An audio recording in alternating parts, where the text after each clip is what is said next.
আরে মা, তুমি কাঁদতেছো কেন? বাবা, এই বয়সে আমার এসব কাজ করতে ভালো লাগে না।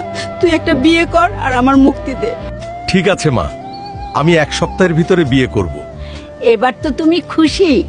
দেখো সুমাইয়া, আজ থেকে তুমি আমার বউ, আমার একমাত্র রানী। আমার মায়ের সেবা করা তোমার সবচেয়ে বড় কাজ। মা, আমি শহরে চলে যাচ্ছি একটা চাকরিতে, তুমি নিজে খেয়াল রেখো। তুমি যাও, আমি মায়ের খেয়াল রাখবো। আরে মা, আপনি বসে আছেন কেন? তাড়াতাড়ি রান্না বাড়া করেন, আমার খিদা লাগছে। পরে আমার কাপড় চোপড়া পরিষ্কার করবেন।